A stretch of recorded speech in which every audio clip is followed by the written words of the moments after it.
Hey everyone! The long-awaited PYRO ARCHON patch is finally here.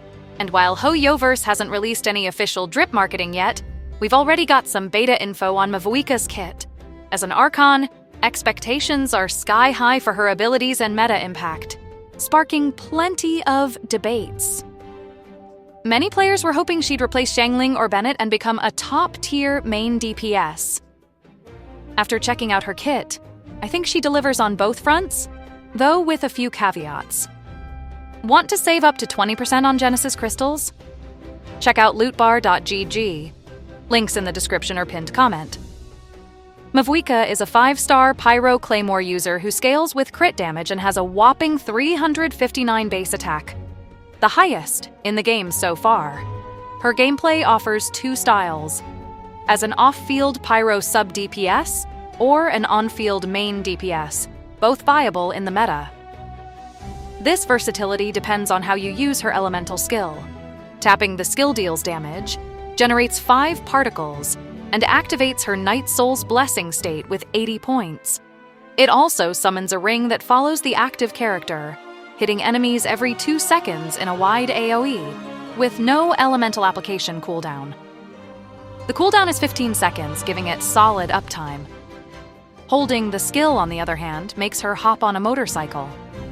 For exploration, this works like Mona, Sayu, or Ayaka's dash mechanics.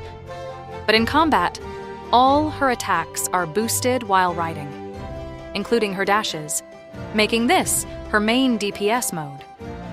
You can freely switch between these styles by pressing the skill again.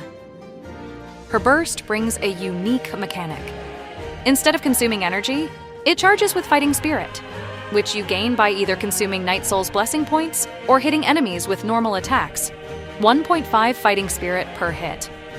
You need 100 points to activate the burst, which deals massive AoE damage, puts her on the motorcycle, and triggers her A4 passive.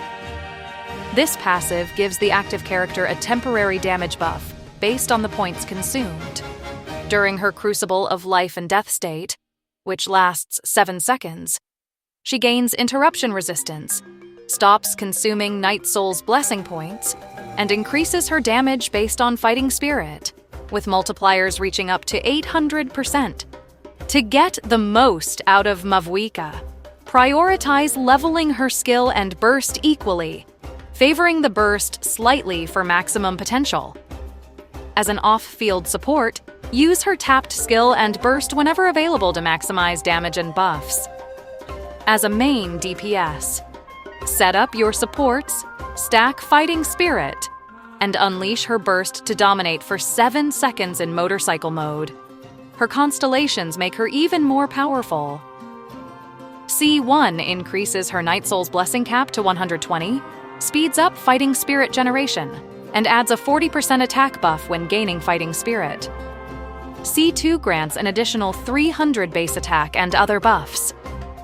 C3 and C5 boost her burst and skill levels. C4 removes the decay from her A4 passive damage buff, and C6 adds extra damage and extends her exploration mode. In teams, Mavuika works as a Xiangling replacement in comps that don't need frequent PYRO application. Her 2-second intervals are enough for many teams, and though not as fast as Pyronado, she offers extra buffs and better quality of life. As a main DPS, she needs a carefully built team to generate Fighting Spirit, with Zielanen as her best partner. While her Fighting Spirit mechanic and team requirements may feel niche, Mavuika is shaping up to be a powerful and flexible ARCHON, equally effective as a support or DPS. Just remember, this is still beta info, and things could change before release. So, what do you think about Mavuika's kit? Excited?